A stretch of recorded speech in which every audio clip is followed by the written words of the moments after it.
بسم اللہ الرحمن الرحیم۔ بھائی بھائیوں کی جان ہوتے ہیں۔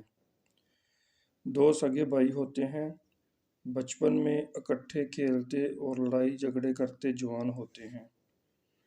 پھر ان کی شادی ہو جاتی ہے، پھر بیوی بچوں کی وجہ سے ان دونوں میں لڑائی ہو جاتی ہے۔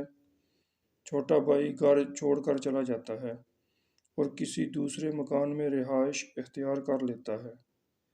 پھر ان دونوں بھائیوں کو آپس میں رابطہ کیے کافی مہینے گزر جاتے ہیں۔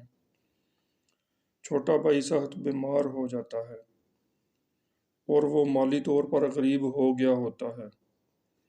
وہ اپنے جگری دوست کو فون کرتا ہے اور کچھ ادھار رقم کا مطالبہ کرتا ہے۔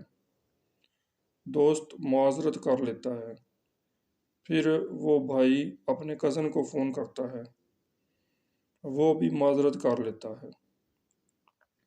پھر وہ بھائی پڑوسی سے ادھار کا سوال کرتا ہے اور وہ بھی معذرت کر لیتا ہے۔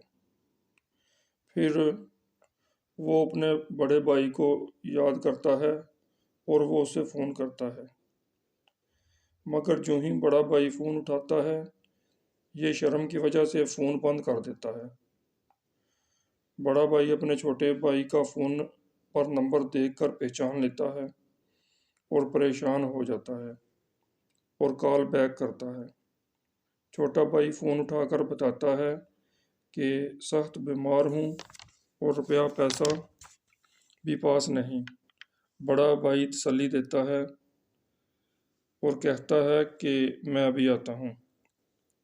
بڑا بھائی بھی غریب ہوتا ہے، وہ جہاں کام کرتا ہے وہاں جا کر ایڈوانس تنخواہ لے کر بھائی کے گھر فوراً پہنچتا ہے اور اس کو لے کر ڈاکٹر کے پاس جاتا ہے۔ یہ حقیقت بات ہے کہ بھائی بھائی کا بازو ہوتا ہے، لہٰذا اپنے بھائیوں سے کبھی ناراض نہ ہوں، بلکہ بھائیوں سے میل ملاپ لازمی رکھو۔ چھوٹے بھائی کو چاہیے کہ بڑے بھائی کو باپ جتنی عزت دے، اور بڑے بھائی کو بھی چاہیے کہ چھوٹے بھائی کو بیٹے کی طرح عزیز رکھے۔ ہم مشاہدہ کرتے ہیں کہ ہم دوسرے رشتہ داروں سے اتنی گپ شپ نہیں لگا سکتے جتنی گپ شپ اپنے بہن بھائیوں سے لگا سکتے ہیں۔ بچپن کی یادیں، والدین کی یادیں، ایک دوسرے سے بچپن کی لڑائی والے واقعات وغیرہ ہمیں خوشیاں دیتے اور ہماری ٹینشن دور کرتے ہیں۔ لہٰذا اگر بڑی عمر میں کسی بہن بھائی سے غلطی ہو جائے تو اسے معاف کر دیں اور اپنوں کو جیسے بھی ہو راضی کرنے کی کوشش کریں۔ اپنا کوئی بہن یا بھائی غریب ہے تو دوسرے غریبوں کو دینے سے پہلے اپنے بہن بھائی کو دیں۔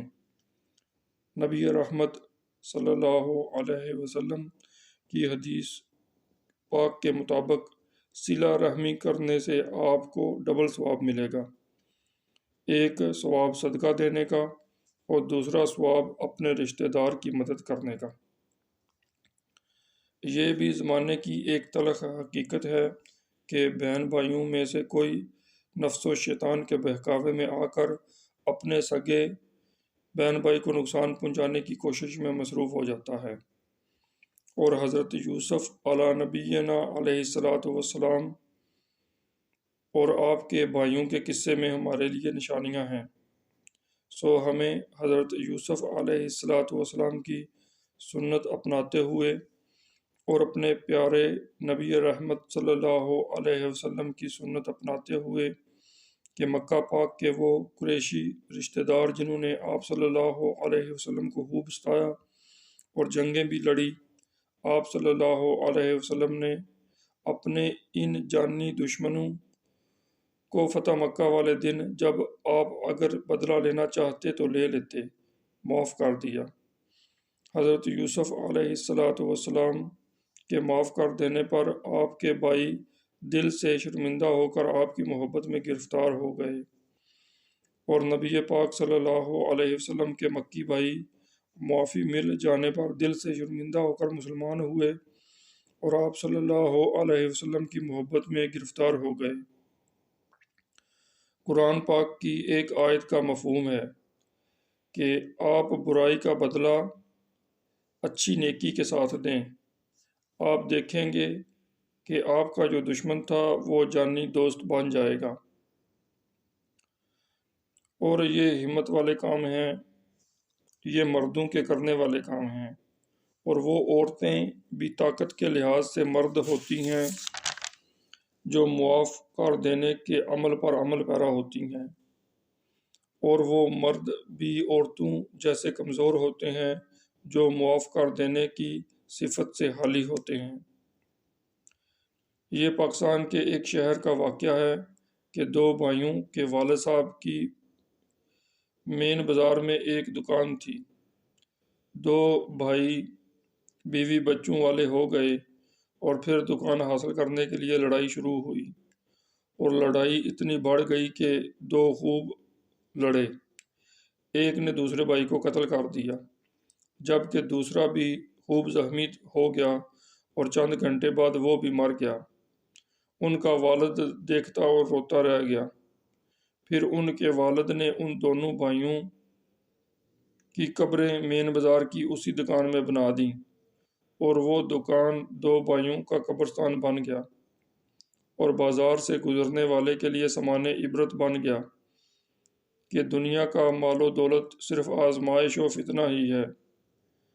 کچھ بھائی بہنوں کو جہیز دے کر فارغ کر دیتے ہیں، اور اگر وہ بہنیں زمین میں سے اپنا حصہ مانگ لیں تو ان سے پوری زندگی کے لیے بھائی ناراض ہو جاتے ہیں۔ یہ ہمارے معاشرے کی حقیقتیں ہیں، ہم ان سے آنکھ بند کر کے نہیں گزر سکتے۔ ضرورت اس بات کی ہے کہ حقیقت والی باتوں کو بار بار بیان کیا جائے تاکہ کسی کے دل میں ایمانداری اور آخرت کا خوف پیدا ہو جائے اور وہ راہ راست پر آ جائے۔ اللہ تبارک و تعالی کی بارگاہ میں دعا ہے کہ وہ ہمیں حقوق اللہ اور حقوق العباد صحیح معنوں میں ادا کرنے والا پرہیزگار مسلمان بنا دے۔ اللہ تبارک و تعالی ہمیں اپنی محبت عطا فرمائے، اپنے محبوب صلی اللہ علیہ وسلم کی محبت عطا فرمائے، اور اپنے محبوب صلی اللہ علیہ وسلم کے ساتھ محبت کرنے والوں کی محبت عطا فرمائے، اور حقوق اللہ اور حقوق العباد پورے کرنے کی توفیق عطا فرمائے، اور حدود اللہ کے اندر رہنے کی توفیق عطا فرمائے، اور حدود اللہ کو پھلانگنے سے، حدود اللہ سے باہر نکلنے سے بچائے۔ آمین۔ وآخر دعوانا ان الحمد للہ رب العالمین۔